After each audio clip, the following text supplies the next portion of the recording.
अस्सलाम वालेकुम।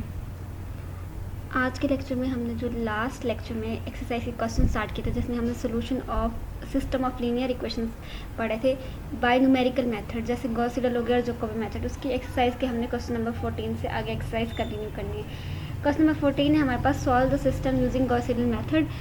इक्वेशन दी हुई है -2x1 + x2 is equal to -1, x1 -2x2 + x3 is equal to 0, x2 -2x3 + x4 is equal to 0, x3 -2x4 is equal to 0। यहाँ आपको नज़र आ रहा होगा, यहाँ x4 तक वेरिएबल जा रहा है, लेकिन आपने 4 इक्वेशन है और वेरिएबल्स भी आपके पास x4 है, तो आप 4 को ही फाइंड आउट करोगे। तो जितने वेरिएबल्स हैं इक्वेशंस भी उतनी होनी चाहिए, ताकि हम हर इक्वेशन से एक x1 एक से x2 एक से x3 एक से x4 वाली फॉर्म में इक्वेशन को कन्वर्ट कर सकें। अब यहाँ पर तो x3 और x4 नहीं है, लेकिन अगर आपके पास 4 वेरिएबल्स हैं तो इक्वेशंस भी 4 ही गिवन है। अब हम चेक कर लेते हैं जो हमारी इक्वेशन है वो डायगोनली डोमिनेंट फॉर्म में है या नहीं है। इस इक्वेशन में देखो तो आपके पास x1 का जो वेरिएबल है वो नेगेटिव साइन को छोड़ के आपने सिर्फ नंबर कंसिडर करना है। ये 2 है, ये x2 के साथ 1 है, x3 के साथ सपोज कर लें 0 है, x4 के साथ भी 0 है। तो यहाँ पे जो है 1 + 0 + 0 1 आ जाएगा, और ये 2 जो है वो ग्रेटर है, तो ये डायगोनल डोमिनेंट फॉर्म में है। नेक्स्ट सेकंड का वेरिएबल ये 2 आ जाता है, ये थर्ड में 2 के साथ है, और फोर्थ में भी आपके पास 2 के साथ है। यानी मैक्सिमम जो वेरिएबल है वो, अगर यहाँ से आपने x1 की वैल्यू निकालनी है तो ये डायगोनल वाला x1 के साथ जो नंबर है वो मैक्सिमम, बाकी दोनों के सम से। अगर यहाँ से x2 निकालनी है तो x1 के साथ आपके पास 1 है, x3 के साथ 1 है, और x4 के साथ 0 है। तो 1 + 1 + 0 = 2। तो बराबर भी आ सकता है, और जो सम होता है वो बराबर आ सकता है या लेस हो सकता है, वो ग्रेटर नहीं होना चाहिए डायगोनल वाले एलिमेंट से। डायगोनल वाले एलिमेंट फर्स्ट इक्वेशन में x1 है, सेकंड में x2 है, थर्ड में x3 है, x3 के साथ 2 है, और बाकी वो भी आपके पास इक्वल टू 2 आ जाता है, दोनों का सम। नेक्स्ट है x4 में भी आपके पास फोर्थ वाले एलिमेंट का जो कोफिशिएंट है, वो कोफिशिएंट का मॉडुलस जो है वो ग्रेटर है बाकी के मॉडुलस के सम से, या इक्वल आ सकता है। क्योंकि यहाँ पे सिर्फ एक ही है तो यहाँ पे 1 आ जाएगा, क्योंकि x1 और x2 के साथ हम सपोज कर लेंगे कि 0 है, तो 0 + 0 + 1 जो है वो 1 आ जाएगा, और वो लेस होगा आपके पास 2 से। तो ये जो इक्वेशन है हमारे पास, सिस्टम ऑफ इक्वेशन, ये डायगोनल डोमिनेंट फॉर्म में है। तो अब इसको हम थोड़ा सा फॉर्म बना लेंगे, जिससे हम x1 x2 x3 और x4 फाइंड आउट करते हैं, आइटरेटिव फॉर्म बना लेंगे। फर्स्ट वाले से हम x1 फाइंड आउट कर लेंगे, x2 जो है वो दूसरी तरफ जाके, इस माइनस साइन को अगर हम सबसे मल्टीप्लाई कर दें तो क्या आ जाएगा, ये पॉजिटिव हो जाएगा, ये नेगेटिव हो जाएगा, और ये पॉजिटिव हो जाएगा। 1 पॉजिटिव, ये x2 दूसरी तरफ जाके जो है वो, यहाँ पे नेगेटिव था, मल्टीप्लाई होने के बाद दूसरी तरफ जाके पॉजिटिव हो जाएगा। ये जो -2 पॉजिटिव हो गया था वो दूसरी तरफ जाके डिवाइड हो जाएगा। इसी तरह x2, इधर से हम x2 निकाल लेंगे, नेक्स्ट वाली इक्वेशन से x3, और लास्ट वाली इक्वेशन से x4 फाइंड आउट कर लेंगे।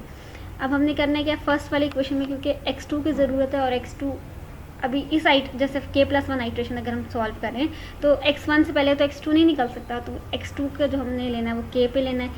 x अगर हम 2 निकाल रहे हैं k+1 लेवल पे, तो x1 k+1 लेवल पे तब तक फाइंड आउट हो चुका होता। तो हमने गॉस सीडल अगर मेथड अप्लाई करें तो यहाँ पे k+1 फाइंड आउट करना है। नेक्स्ट है x3, क्योंकि इस आइट्रेशन पे फाइंड आउट नहीं हुआ तो हमारे पास x3 रहेगा। नेक्स्ट में x2 k+1 लेवल पे फाइंड आउट हो चुका है, जब हम x3 फाइंड आउट करें तो हम वो k+1 ही लेंगे,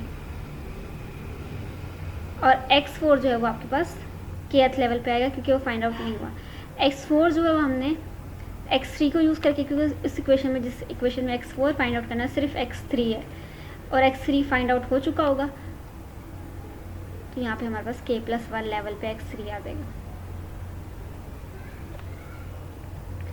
अगर आप फर्स्ट में k की जगह 0 पुट करते हो तो आपके पास फर्स्ट आइट्रेशन आ जाएगी, नहीं फर्स्ट लेवल पे x1 आ जाएगा, यहाँ पे आ जाएगा k2 0 लेवल पे। 0 पुट करोगे तो आपके पास आंसर यहाँ से 1 रह जाएगा, 1 × 1/2 तो आंसर आ जाएगा 0.5। जब x2 निकालना है तो आपके पास x1 0.5 आ चुका है, और x2 जो है वो x3 जो है वो अभी क्योंकि न्यू नहीं फाइंड आउट हुआ तो यहाँ पे उसकी वैल्यू 0 आ जाएगी। 0.5 + 0 0.5 को 2 पर डिवाइड करेंगे तो 0.25 आ जाएगा। नेक्स्ट x3, अब हमारे पास x2 की वैल्यू थी 0.25 थी, और x4 की वैल्यू अभी नेक्स्ट नहीं निकली तो वो 0 है। 0.25 को 2 पर डिवाइड करेंगे तो 0.125 आ जाएगी। अब नेक्स्ट में है x3, सिर्फ x3 की जगह अगर 0.125 पुट करेंगे तो हमारे पास 0.0625 आ जाएगा। ये एक्स फर्स्ट आइट्रेशन में हमारे पास सारी वैल्यूज़ आ गई। इसी तरह के इज इक्वल टू 1 रखेंगे तो हमारे पास सेकेंड आइट्रेशन आ जाएगी। फर्स्ट में हमारे पास सिर्फ x2 की ज़रूरत है, इक्वेशन के अकॉर्डिंग सिर्फ x2 की ज़रूरत है, वो क्योंकि अभी नहीं फाइंड आउट हुआ नेक्स्ट आइट्रेशन का, तो हम पिछली वाली आइट्रेशन का यूज़ करेंगे, वो था 0.25, वो पुट करके सॉल्व करेंगे और हमारे पास ये रिज़ल्ट आ जाएगा। अब x2 फाइंड आउट करने के लिए हमें किसकी ज़रूरत है, x1 की और x3 की। x1 फाइंड आउट हो चुका है उसी आइट्रेशन का जिसका हम x2 फाइंड आउट करें, तो हम वो x1 वही पुट करेंगे, न्यू फाइंड आउट हुआ और x3 पिछली आइट्रेशन का यूज़ करेंगे। x1 हमने इस आइट्रेशन में 0.625 ये यूज़ किया और जो x3 है वो हमने पिछली आइट्रेशन वाला 0.125 ये आ गया। x3 में हमें चाहिए x2 और x4। x2 हमारे पास नेक्स्ट आइट्रेशन का फाइंड आउट हो चुका है, x4 पिछली आइट्रेशन का, वो यूज़ करके वो जो हमारे पास इक्वेशन थी x3 वाली उसमें पुट करना है और ये आंसर आ जाएगा। इसी तरह x4 में x3 की ज़रूरत है और x3 इसी आइट्रेशन में फाइंड आउट हो चुका है, तो हम वो यूज़ करके x4 की वैल्यू निकालेंगे।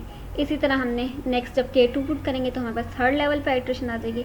थर्ड लेवल वाली आइट्रेशन पे आपने x1 जब फाइंड आउट करना है तो इक्वेशन जो हमने इस क्वेश्चन के अकॉर्डिंग जो इक्वेशन बनी है उसमें हमें x2 की ज़रूरत थी सिर्फ, तो x2 हमारे पास पिछली आइट्रेशन वाला यूज़ होगा, यानी पिछली आइट्रेशन में हमारे पास x2 आया था 0.375, लेकिन वो 1 में ऐड हो जाएगा, ये था 1 प्लस 0.375, तो ये 1.375 डिवाइड बाई 2 और ये आपके पास रिजल्ट आ जाएगा 0.6875। इस तरह 2 निकालेंगे। 2 निकालने के लिए हमारे पास 2 वाली इक्वेशन में हमारे पास है 1 और 3, 1 इस न्यू आइट्रेशन वाला और 3 जो है वो पिछली आइट्रेशन वाला। इसी तरह जब x3 निकालेंगे तो x2 जो है इस न्यू आइट्रेशन में निकल चुका है वो पुट करेंगे और x4 पिछली आइट्रेशन वाला। x4 फाइंड आउट करेंगे तो x3 जो है वो इसी आइट्रेशन में फाइंड आउट हो चुका है, वो सारे पुट करके हमने थर्ड लेवल पे फाइंड आउट कर लेना है x1, x2, x3 and x4। जब k is equal to 3 put करेंगे तो हमारे पास फोर्थ लेवल पे आ जाएगा। फोर्थ लेवल में हमने सारी वैल्यूज़ पुट करनी है, पुट करने के बाद आपके पास ये सारे रिजल्ट्स आ जाएंगे। 0.7266, x2 है 0.5039, x3 है 0.3222 और जब पास x4 है फोर्थ लेवल पे 0.1611। अब फोर्थ लेवल पे फाइंड आउट करेंगे तो फोर्थ लेवल पे आपके पास ये वैल्यूज़ आ गई हैं। x1 की ये वैल्यू है 0.75195, x2 की वैल्यू 0.5370, x3 की वैल्यू है 0.3490 और x4 की वैल्यू है 0.1745। इसी तरह फिफ्थ आइट्रेशन में भी पुट किया हुआ, इसको फिफ्थ आइट्रेशन पुट करके रिजल्ट निकाला हुआ और सिक्स आइट्रेशन में, फिर seventh iteration, eighth iteration find out की हुई है, नाइन्थ भी फाइंड आउट की हुई है, 10th आइट्रेशन फाइंड आउट किया। 10th आइट्रेशन के बाद जो रिजल्ट है x1 इज इक्वल टू 0.8 आ गया, x2 इज इक्वल टू 0.6 आ गया, x3 इज इक्वल टू 0.4 आ गया और x4 0.2 आ गया। यहाँ पर हमारे पास क्वेश्चन में जो क्वेश्चन था उसमें मेंशन नहीं था कि हमने कितने डेसिमल प्लेसेस तक फाइंड आउट करना है, बस solve the system of Gauss Seidel method find out करना था। कोई उन्होंने आपको नहीं कहा कि आप 10 आइट्रेशंस करें, तो आपके पास जब आंसर थोड़े बहुत रिपीट होना शुरू हो जाए 3-4 आइट्रेशंस के बाद, तो आप वहाँ पे स्टॉप कर सकते हो। हमने अप्रॉक्सीमेट आंसर ही फाइंड आउट करना है। 10 आइट्रेशंस करने में बहुत ज़्यादा टाइम लगेगा, तो आपने 3-4 ज़्यादा, अगर इक्वेशन ईजी है तो आप ज़्यादा आइट्रेशंस कर लो, थोड़ी अगर इक्वेशन डिफ़िकल्ट हैं तो आप आइट्रेशंस को कम कर लो।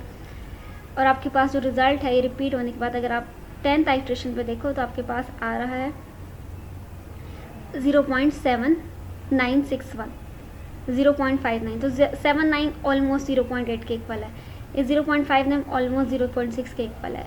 x3 जो है 0.3, ये 0.4 के इक्वल है अप्रॉक्सीमेटली, और x4 जो है 0.19, ये 0.2 के इक्वल है। 19 जो है वो ऑलमोस्ट 2 जाता है, यानी आपके पास जिसको आपने इंक्रीज़ करना है, यानी अगर आपको इसको इंक्रीज़ करना है तो इससे अगर पिछले वाला नंबर 5 से छोटा है तो आप उसको वही रहने देते हो, अगर 5 से बड़ा है तो फिर आप जो है फिर उसको नेक्स्ट लेवल में आप चेंज कर सकते हो। जैसे ये 9 है तो यहाँ इसको आप 2 में बना सकते हो और आगे वालों को ड्रॉप कर सकते हो। जैसे यहाँ पे 9 था, इस 9 को यूज़ करते हुए हम 3 को 4 बना सकते हैं और आगे वाले डेसिमल्स को ड्रॉप कर सकते हैं।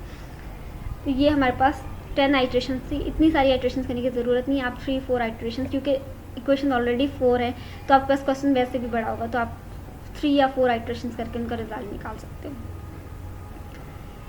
क्वेश्चन नंबर 16 है, x1 plus 0.1 x2 plus 0 x3 is equal to 1.0, 0.1 x1 plus x2 plus 0.1 x3 is equal to 2.0, 0 x1 plus 0.1 x2 plus x3 is equal to 3। इसको हमने जैकोबी और गॉस सीडल दोनों method apply करके solve करना है। अगर हम दोनों मेथड अप्लाई करेंगे तो हम कंपेयर भी कर सकते हैं कि किस में हमें ज़्यादा इटरेशन, हमें पता है कि गॉस सीडल मेथड जो है वो जल्दी कन्वर्ज करता है, तो हम उससे देख भी सकते हैं कि हमने कितनी आइट्रेशन में, जैकोबी मेथड में वही रिजल्ट कितनी आइट्रेशन में आ रहा है और गॉस सीडल मेथड में सेम रिजल्ट कितनी आइट्रेशन में आ रहा है। जैकोबी मेथड में क्योंकि ये system of equation already diagonal dominant है, अगर आप x1 के साथ देखो तो आपके पास 1 है और ये 0.1 है और ये 0 है, तो 1 जो है वो बड़ा होगा 0.1 और 0 के सम से। यहाँ पे x2 के साथ 1 है, 0.1 और 0.1 0.2 होगा, तो क्लियरली 1 जो है वो 0.2 से बड़ा ही होता है। यहाँ पे x3 के साथ 1 है, तो ये 0.1 और ये 0 जो है वो 0.1 होगा, तो ये 1 जो है वो 0.1 यानी सम से बड़ा ही है। तो ये सिस्टम जो है वो ऑलरेडी डायगोनली डोमिनेंट फॉर्म में। हम जैकोबी मेथड और गॉस सीडल मेथड में जो इक्वेशंस है वो सेम बनेंगी, बस हमने जो आइट्रेशन पुट करनी है वो डिफरेंटली पुट करनी है। जैकोबी मेथड में बेशक हमारे पास न्यू रिजल्ट्स फाइंड आउट होते जाएंगे, हम एक आइट्रेशन में पिछली ही आइट्रेशन की वैल्यू यूज़ करेंगे, लेकिन गॉस सीडल मेथड में जैसे जैसे हमारे पास नेक्स्ट वैल्यूज आती जाएंगी वो हम उसी आइट्रेशन में यूज़ करते जाएंगे। तो इक्वेशन हमारे पास बनेगी x1 इज इक्वल टू, ये आपके पास 1.0 है तो ये 0.1 जो है x2 दूसरी तरफ जाके माइनस हो जाएगा, और x3 0 है, वैसे ही इस पर कोई फर्क नहीं पड़ेगा तो वो लिखने की ज़रूरत ही नहीं है। x2 में आपके पास क्या है, जो x1 है वो भी 0.1 है और ये x3 के साथ भी 0.1 है, दोनों जो टर्म्स है वो दूसरी तरफ जाके माइनस हो जाएंगे, और x3 जो है वो x1 जो है वो 0 के इक्वल है, ये ना भी लिखे तो कोई फ़र्क नहीं पड़ता, और x2 जो है वो 0.1 के साथ है। अगर आप देखो तो यहाँ पे x1 के साथ 1 है, यहाँ पे x2 के साथ 1 है और x3 के साथ 1 है। जो हमारे पास जिस इक्वेशन से हम जो टर्म फाइंड आउट, जैसे इधर से हम x1 फाइंड आउट करें तो उसके साथ जो नंबर होता है दूसरी तरफ डिवाइड होता है, यहाँ पे 1 है तो 1 से कोई फ़र्क ही नहीं पड़ेगा, इसलिए हमारे पास जो इक्वेशन है वो बस प्लस माइनस वाले टर्म्स की फॉर्म में आएंगे, कुछ डिवाइड नहीं हो रहा है। अब यहाँ पर हमें कोई इनिशियल अप्रॉक्सीमेशन या इनिशियल जो स्टार्टिंग सोल्यूशन नहीं दिया हुआ, तो हम खुद ही कंसीडर कर लेंगे कि हमारे पास स्टार्टिंग सोल्यूशन जो है x1 भी 0 है, x2 भी 0 और x3 भी 0 है। जब आप x1 की जगह अब जैकोबी मेथड से हम करें तो अब इन तीनों जगह, तीनों इक्वेशन में x1 हो चाहे x2 हो चाहे x3 हो, हमने x1 भी 0 रखना है, x2 भी 0 रखना है और x3 भी 0 रखना है। ये आप 0 रखोगे तो ये 1.0 आ जाएगा, यहाँ आप दोनों x1 और x3 0 रखोगे तो 2.0 आ जाएगा, यहाँ पे आप 0 0 रखोगे तो आपके पास x3 जो है वो 3.0 आ जाएगा। अब आपके पास 1, 2 और 3 रिजल्ट है। अब आपने क्या करना है, नेक्स्ट में पुट करना है x1, जब आप निकाल रहे हो तो आपके पास x2 और x2 की ज़रूरत है, बस x3 की क्योंकि ऑलरेडी 0 उसको पुट करने की ज़रूरत नहीं है। x2 की जगह आपने 2.0 रखना है। 2 को अगर यानी 2.0 का मतलब है 2, अगर 2 को आप 0.1 से मल्टीप्लाई करोगे तो 0.2 आ जाएगा, 1.0 माइनस 0.2 तो ये 0.8 आ जाएगा। इसी तरह x2 में x1 की जगह आप 1.0 या 1 रखोगे, x3 की जगह 3 रखोगे, ये 1 आ गया और ये आपके पास 3 आ गया। ये पुट करने से थोड़ा कैलकुलेटर पे कैलकुलेट करने से आपके पास जो रिजल्ट है वो 1.6 आ जाएगा। उसी तरह x3 में आपके पास 3.0 माइनस ये तो 0 ही है, 0.1 और x2 आ जाएगा। x2 आपने वही पिछली आइट्रेशन वाला यूज़ करना है, बेशक आपके पास यहाँ पे न्यू x2 निकल चुका है लेकिन आप यूज़ नहीं करोगे, आप पिछली आइट्रेशन वाला ही x2 यूज़ करोगे। इसी तरह थर्ड आइट्रेशन जब हम करेंगे, थर्ड आइट्रेशन में हमारे पास जो है सारी वैल्यूज़ जो है फर्स्ट आइट्रेशन वाली यूज़ होंगी, यानी x1 की जगह 0.8, x2 की जगह 1.6 और x3 की जगह 2.8। चाहे आपके पास x2 का नया आंसर निकला है वो आपने यूज़ नहीं करना, x1 का नया रिजल्ट निकला है वो आगे आपने यूज़ नहीं करना, आपने x1 भी यही, बेशक तीनों इक्वेशन में कहीं भी यूज़ हो रहा हो, आपने x1 यही यूज़ करना है, x2 भी यही यूज़ करना है और x3 भी यही यूज़ करना है। 2.8, 1.6 x2 और x1 जो है वो 0.8। x1, x2, x3 वाली इक्वेशन में हमने क्या करना है, यही वैल्यूज़ पुट कर देनी है। अब नेक्स्ट x1 जो आ रहा है वो 0.8 आ रहा है, x2 जो आ रहा है 1.64 आ रहा है और x3 जो है वो 2.83 आ जाता है। अब फोर्थ आइट्रेशन में आपने ये जो आपके पास थर्ड आइट्रेशन में x1, x2 और x3 आया था वो आपने फोर्थ आइट्रेशन में पुट कर देना। पुट करने से आपके पास जो रिजल्ट आएंगे वो है x1 जो है वो 0.836 आया, x2 जो है वो आपके पास 1.6324 आया और x3 जो है वो 2.83676 आया। ये ज़्यादा आसान है क्योंकि आपको ये ख्याल ही रखना पड़ता कि आपने जो किस चीज़ की न्यू वैल्यू आ गई, आपने सिर्फ पिछली आइट्रेशन को उठा के पुट करना होता है बस। नेक्स्ट है सेकंड स्टेप में हमने करना है गॉस सीडल मेथड से इसको सॉल्व करना है। सिस्टम ऑफ इक्वेशन वही रहेगा, क्योंकि हमारे पास इक्वेशन की जो बनाते हैं उसकी फॉर्म चेंज नहीं होती, बस वेरिएबल अगर न्यू फाइंड आउट हो चुका है तो हमने वेरिएबल्स को वेरिएबल की वैल्यू को चेंज करना होता है। जैसे अगर x1 फाइंड आउट कर लिया तो आप x3 और x2 पिछला वाला पुट करोगे क्योंकि नहीं फाइंड आउट हुआ। अब यहाँ पर जो x1 है, क्योंकि नेक्स्ट x1 फाइंड आउट हो चुका होगा, तो यहाँ पर आपने x1 नेक्स्ट वाला पुट करना है और x3 जो है वो पिछला वाला पुट करना है। आपने ये ख्याल रखना है गॉस सीडल मेथड में। x2 x3 हम 0 पुट करेंगे, हमारे पास x1 की वैल्यू आ जाएगी। अब x1 हम न्यू वाला पुट करेंगे और x2 और x3 जो है, x2 जो है वो नेक्स्ट इक्वेशन में नहीं है, x1 और x3 है, तो x1 हम न्यू वाला यूज़ करेंगे और x3 पुरानी आइट्रेशन वाला यूज़ करेंगे, पिछली आइट्रेशन वाला। तो आपके पास 1.99 आ जाएगा। इसी तरह x1 भी नई आइट्रेशन फाइंड आउट हो चुका है, x2 भी, तो हम वो पुट कर देंगे इक्वेशन में, x3 वाली में यहाँ इस इक्वेशन में पुट करेंगे और आपके पास आ जाएगा x3 का रिजल्ट। इसी तरह सेकंड आइट्रेशन में भी आपने यही रिपीट करना है। जो वैल्यूज़ नहीं है इस आइट्रेशन में न्यू फाइंड आउट नहीं हुई, वो आपने पिछली आइट्रेशन से लेनी है, लेकिन जो वैल्यूज़ इन आइट्रेशन में आपके पास नेक्स्ट फाइंड आउट हो चुके हैं वो आपने वही न्यू फाइंड आउट हुई वाली पुट करनी है। तो आप यहाँ x1 0.801, x2 जो है 2.801, 1.63, x2 जो है 1.6398 आ जाएगा और x3 जो है वो 2.83602 आ रहा है। थर्ड आइट्रेशन की तो हमारे पास 0.83602 x1 का रिजल्ट आता है, x2 का रिजल्ट आता है 1.6329796 और x3 का रिजल्ट है 2.83671। फोर्थ आइट्रेशन में 0.836721, x2 जो है 1.632656 और नेक्स्ट जो है x3 2.836735। अगर हम कंपेयर करें कि कुछ रिपीटेशन हो रही है थर्ड और फोर्थ आइट्रेशन में, थर्ड आइट्रेशन में अगर आप x1 की वैल्यू देखो तो 0.836, यानी पॉइंट्स के बाद 3 डेसिमल्स तक रिपीट होना शुरू हो गया, 0.836 फोर्थ आइट्रेशन में जाके। x2 में अगर आप देखो 1.6327, 1.632 तक, यानी पॉइंट के बाद 3 डिजिट्स तक x2 भी रिपीट हो रहा है। और x3 अगर हम देखें तो पॉइंट के बाद ये भी 3 बल्कि 4 डिजिट्स तक रिपीट हो रहा है। और फोर्थ आइट्रेशन अगर हमने किया गॉस सीडल मेथड की तो हमारे पास पॉइंट्स के बाद 3 डिजिट्स तक तो जो आंसर है वो रिपीट हो गया। अब वो हमने जैकोबी मेथड में जो किया था वो क्या था, अगर फोर्थ आइट्रेशन और थर्ड आइट्रेशन में देखें तो हम x1 जो है वो 0.8 है, 80 और ये देखो 0.83, पॉइंट के बाद सिर्फ एक डिजिट रिपीट हो रहा है 4 आइट्रेशंस के बाद। x2 में अगर हम देखें 1.60 और ये 1.64, यानी पॉइंट के बाद एक ही डेसिमल तक रिपीट हो रहा है। यहाँ पे 2.8 था, ये 2.83 तक आ गया, यहाँ पर भी एक डिजिट ही रिपीट हो रहा है।